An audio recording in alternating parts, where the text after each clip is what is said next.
Welcome to the Prayagraj Institute, directed by Sandeep sir. My name is Rahul and I am here to discuss about the World Bank and IMF. In the series of World Bank and IMF, I am here to discuss about the World Bank. So, the World Bank असल में है क्या और ये start क्यों हुआ, इसके reasons क्या हैं, मैं आपको ये सब बताऊंगा।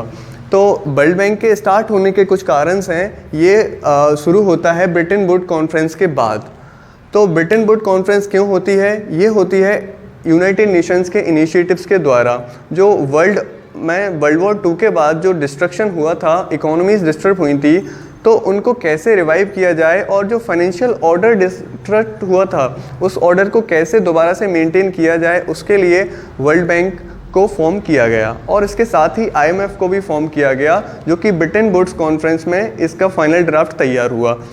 और इसके लिए इन्होंने 1 जून 1944 को एक कॉन्फ्रेंस के थ्रू एक ऑर्डर साइन किया गया, जिसमें वर्ल्ड बैंक और आईएमएफ का फॉर्मेशन क्लियर किया गया। तो ये कॉन्फ्रेंस जब होती है तो इसमें इन दोनों के फॉर्मेशन को बोला जाता है ब्रिटेन वुड्स ट्विंस, और इन ब्रिटेन वुड्स ट्विंस को finally the world bank and IMF के तौर पे जाना जाता है। और इसके फादर को बोला जाता है John Maynard. John Maynard world bank के फादर कहा जाता है इनको। और इसके लिए यहाँ पे 5 ऑर्गेनाइजेशन फॉर्म होती हैं, लेकिन ये ऑर्गेनाइजेशन एक साथ नहीं होती हैं, इनका धीरे धीरे ओरिजिन होता रहता है टाइम के साथ में। फर्स्टली सबसे पहले यहाँ पे होता है IBRD formed, international bank for reconstruction and development.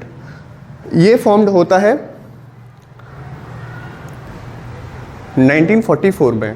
तो इसको यहाँ पे international bank for reconstruction and development बोला जाता है, क्योंकि वर्ल्ड बैंक के एक मेन सोल ऑब्जेक्टिव था कि जो कंट्रीज़ एशिया पैसिफिक की और यूरोप की कंट्रीज़ डिस्टर्ब हुई हैं, उनको कैसे रिवाइव किया जाए, उनको कैसे रिकंस्ट्रक्ट किया जाए, जो वर्ल्ड वॉर 2 के थ्रू इनमें डिस्ट्रक्शन हुआ था।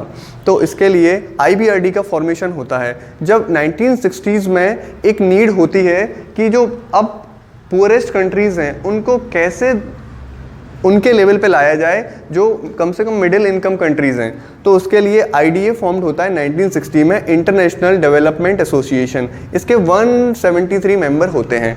तो इन दोनों को मिला के ही वर्ल्ड बैंक बोला जाता है। कलेक्टिवली ये दोनों ऑर्गेनाइजेशन IBRD और IDA ये कलेक्टिवली वर्ल्ड बैंक कहलाती हैं। लेकिन due to the time there is a formation of IFC, international financial corporation.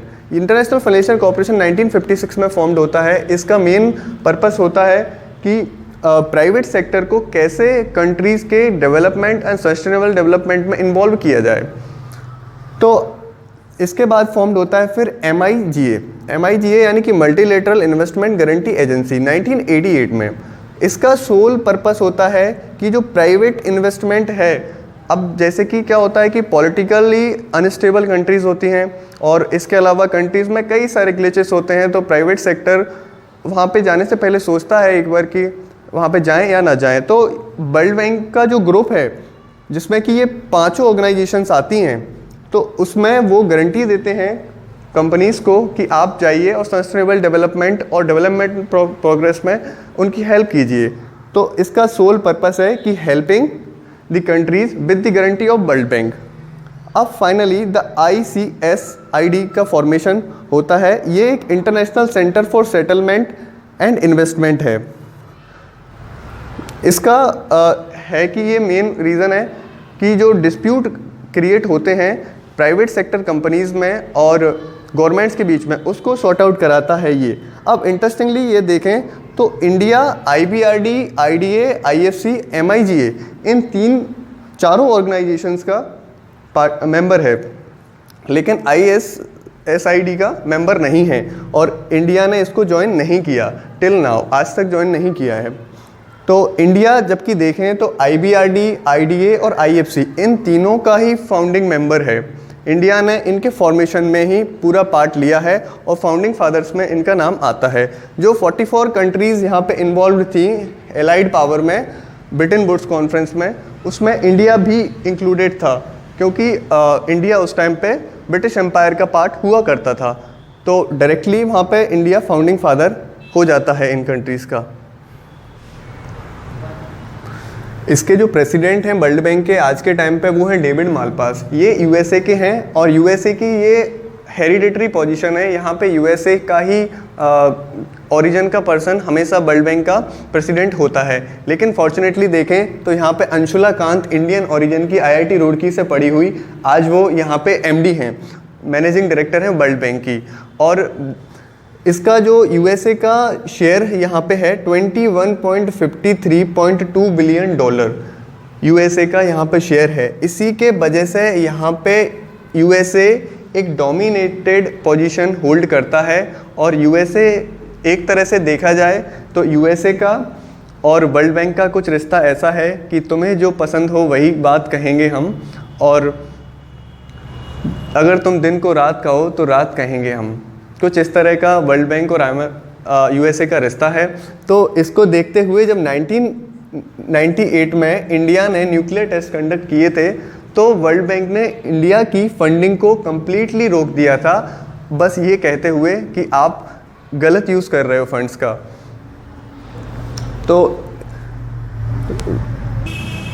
तो वर्ल्ड बैंक कुछ यहाँ पे रिपोर्ट्स इशू करता है। इन रिपोर्ट्स का नाम है वर्ल्ड डेवलपमेंट रिपोर्ट और doing business report. Doing business report यहाँ पे इम्पोर्टेंट है और ईज़ ऑफ लिविंग रिपोर्ट भी इम्पोर्टेंट है। डूइंग बिजनेस रिपोर्ट में इंडिया की रैंकिंग है 63 और ईज़ ऑफ लिविंग रिपोर्ट में इंडिया की रैंकिंग नहीं आती है। इसमें रैंकिंग की बजाय जो कंट्रीज़ होती हैं उनकी जो इम्पोर्टेंटली लिविंग स्टैंडर्ड जिनका बेस्ट होता है उनको यहाँ पे रखा जाता है। तो यहाँ पे वर्ल्ड बैंक के हिसाब से सबसे रहने लायक जो कंट्री है सिटी, जो सिटी है बेंगलुरु है। यहाँ पे सबसे अच्छी सिटी रहने के हिसाब से वर्ल्ड बैंक के अकॉर्डिंग बेंगलुरु है। और ग्लोबल इकोनॉमिक प्रोस्पेक्ट रिपोर्ट भी यहाँ पे वर्ल्ड बैंक रिपोर्ट जारी करता है और वर्ल्ड लॉजिस्टिक परफॉर्मेंस रिपोर्ट भी वर्ल्ड बैंक करता है। तो यहाँ पे कुछ ऑब्जेक्टिव्स हैं वर्ल्ड बैंक के जो 2030 तक इनको फुलफिल करना है, इन्हें टारगेट सेट किया हुआ है। तो इनका ऑब्जेक्ट पहला है कि to end extreme poverty below 3%, जो वर्ल्ड की एक्सट्रीम पॉवर्टी है उसको बिलो 3% लाना इनका मेन ऑब्जेक्टिव है। और इसके साथ ही देखें तो इनका एक और है कि improve 40% income of the below poverty line families globally. तो ये बहुत बड़ा ऑब्जेक्टिव है। Okay, thank you for the watching and like, share, subscribe.